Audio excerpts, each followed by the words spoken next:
Hello and welcome back to my channel. I'm so excited. I've been waiting for this day a long time because I finally got to see the recent revival of Stephen Sondheim's Sweeney Todd, the Demon Barber of Fleet Street. Oh God, I'm so excited. I'm so excited. I know. If you follow me at all, you know I'm just a little bit obsessed with all things Phantom of the Opera. And I do, it is my favorite. But I I love theater more than any singular show. And to come out of my Phantom stupor, thankfully, in the same year that Phantom closes, this show was being revived. So I was quick to buy tickets back when it was in previews. So I had to wait a couple months, but I'm going to talk about it today. All things about this show. Just first of all, look at this playbill. Oh my God. I'm so used to playbills being, oh, the lights being weird. I'm used to playbills being simpler than this. This is very detailed. Here, let me try this. I also, when I went there, they have the same cover art on a magnet. Yeah. Oh, it's so hard because of the screen. But it's just so sleek and so pretty. I love it. Okay. Spoilers if you've not seen Sweeney Todd. It has been done a couple times. I did this show in college and I did see, oh, what year is it? I meant to look this up. I saw the version where it wasn't a concert version. They did have a set, and every actor on stage also played a musical instrument. Like Joanna plays a cello, I think. So I have seen it. What's awesome about this production, the reason I want to talk about it for a minute, is it's significant. Not just because of its star power, which we'll get to, but also um, the ad campaign has been very strong because it's quick to point out that this is the first time since the original time it appeared on Broadway. It's the fully staged version of the show again because they have done a bare bones, stripped down uh, handful of revivals. I forget how many, but so this is like fully staged and it has a full orchestra. That's so nice to hear because you are seeing more and more shows trimming the orchestras down, or they're going down to what they call a band. Like, let's just have 5 people or 4 people. And there's nothing wrong with that. Musicians need to work. I'm just happy to see a traditional show that does the big sound, because there's big sounds in this particular show. So it was very exciting to go and see this and see it kind of like relive its glory days, but it's not a copycat. It's very much its own thing. I love Hal Prince's original direction. The pro shot of the original, actually, I think it's the London production, is there is a pro shot out there. You can buy it. I bought it on Amazon, I think. It's probably on Broadway HD. Not sure. If you really want it, you'll find it. So let's talk about this exact show. This review will not be long because the short review is it's awesome. Go see it. Very good. The day I went, we did have a little insert, and I looked carefully at it and the what's listed strictly in here. And basically, I did not see Gayton from Stranger Things fame, who normally plays Toby. The day I went, let's make sure I get the name right. Nathan Stone played him. So I was a little sad not to see Gayton, but I don't care. Nathan was great. Loved him. I loved everybody. Performances in general were strong.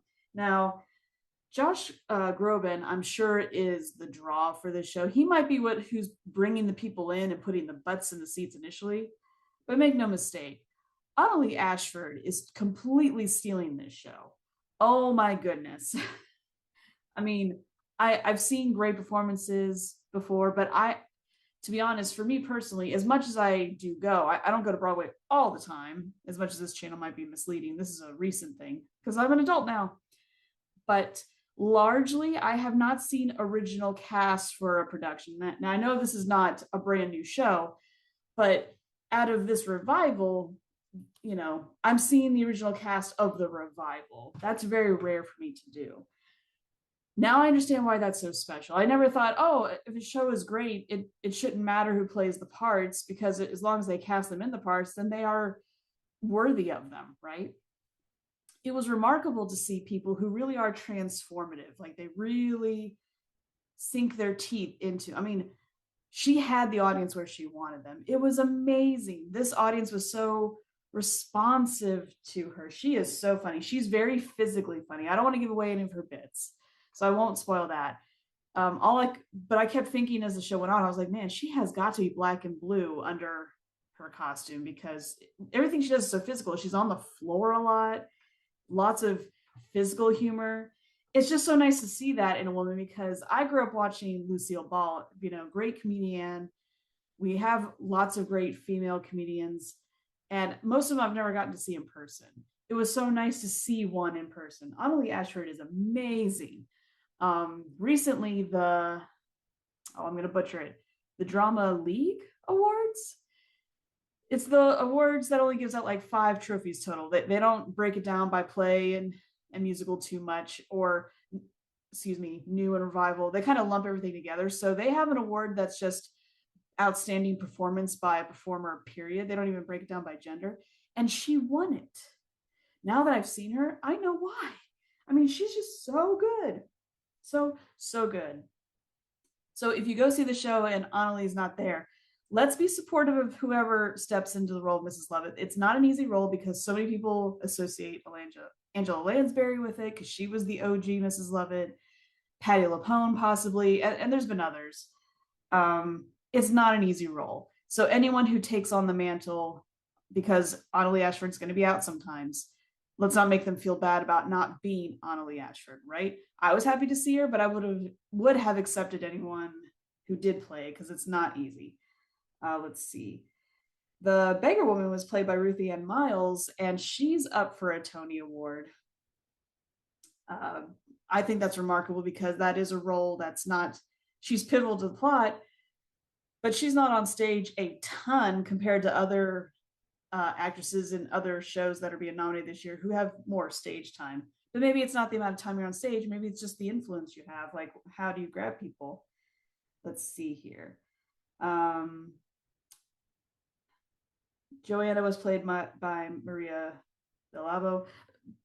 Toby was the only non-starting, like your first string principal. But I like to give a shout out. Judge Turpin is being played by Jamie Jackson. Beetle Bamford is being played by John Repson. Pirelli, oh, love Pirelli.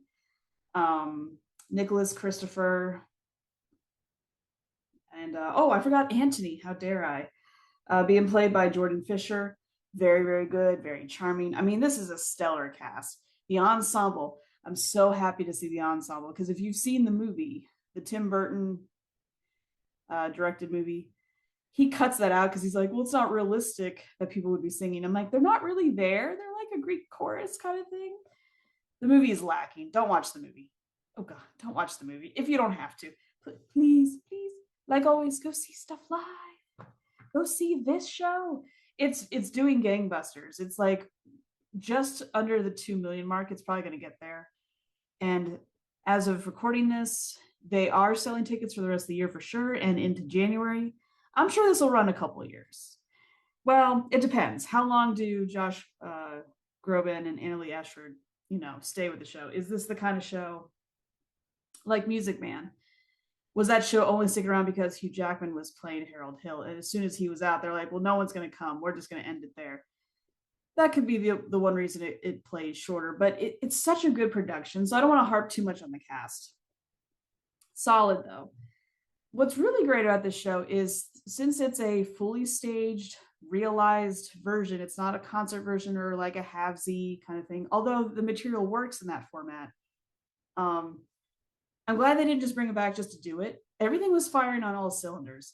The scenery is minimal but effective. The oven, oh my gosh, the platform, the chair, the dreaded chair, magic. We did this show when I was in college, and our chair was not always cooperative.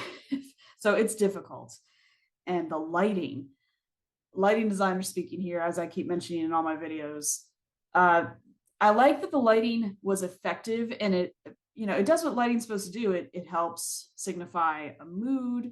It definitely elevates musical numbers and then calms down for dialogue sections.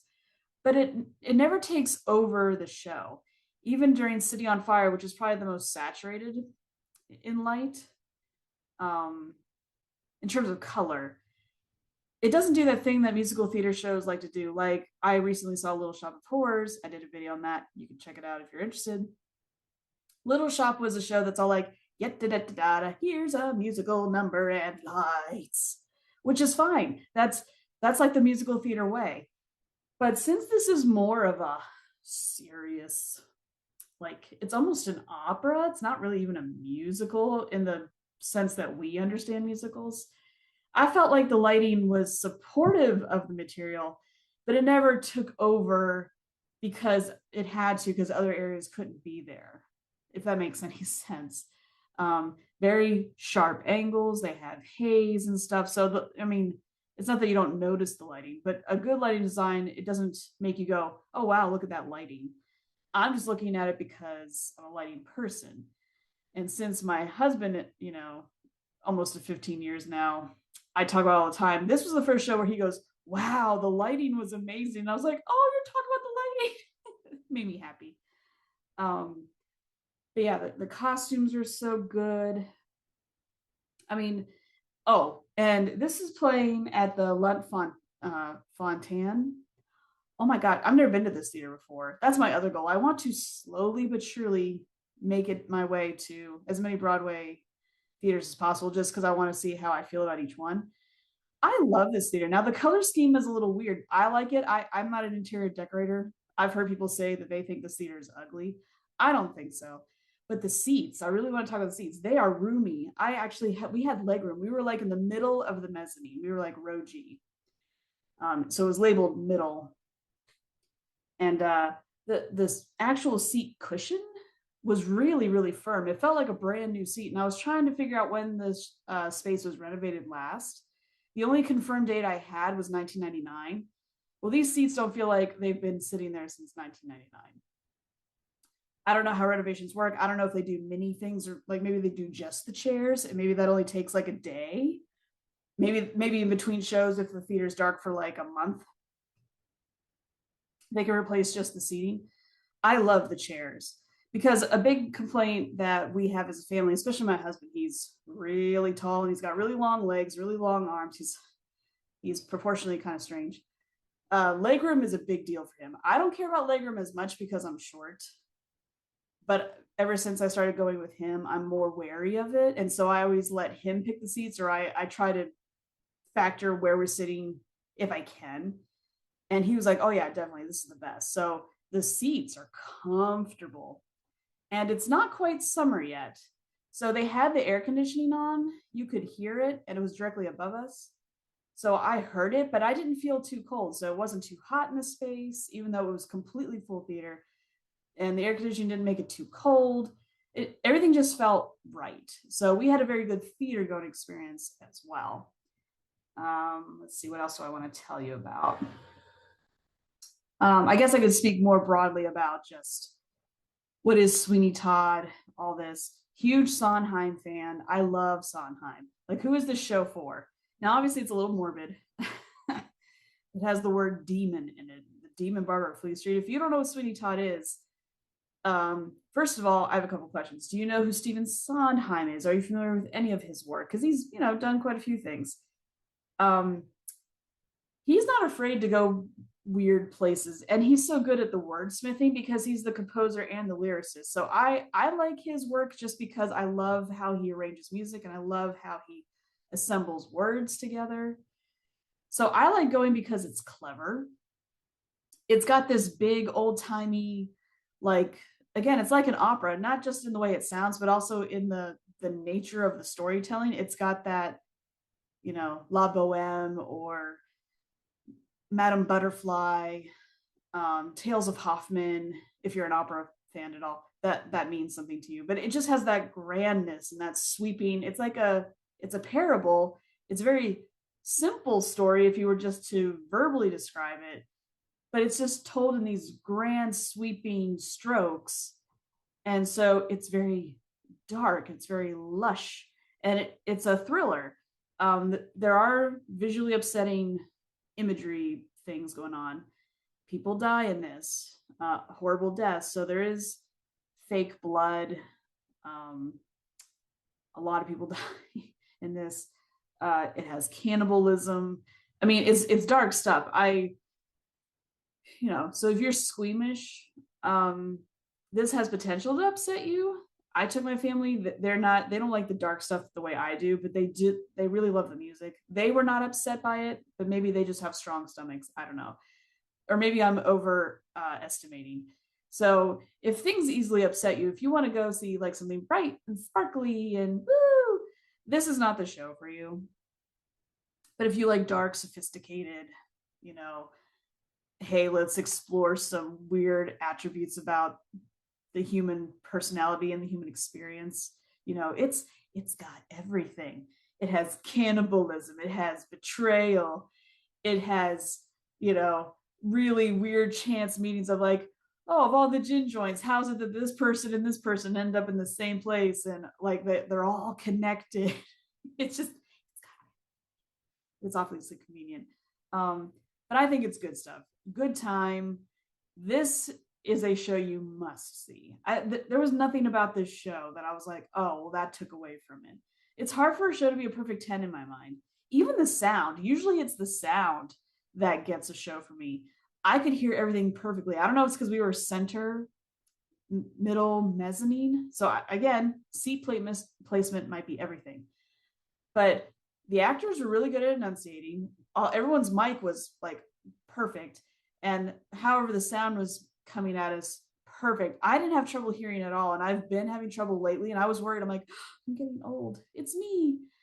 No, I heard everything in Sweeney very well. And there's a lot of songs where people are singing over each other. So there's like 4 people on stage, but they're all singing something different. Sondheim's not for everyone, but he's revered in the musical theater community. So if you're new to musical theater and you're trying to figure out what you want to go see, you need some Sondheim in your life. Make room for Sondheim.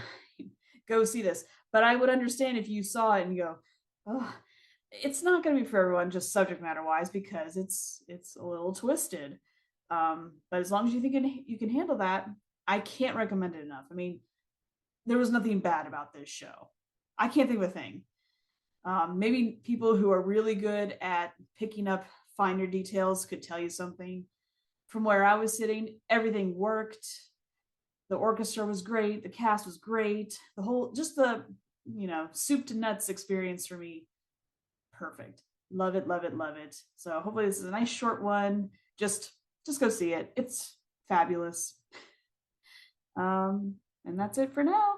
I'll be back. I got more shows. I have 5 that I have tickets for and 4 more that I'm looking at. So we're not done. More is coming. Plus some other extras that I've been promising. So stay tuned. I'll be back later. Bye.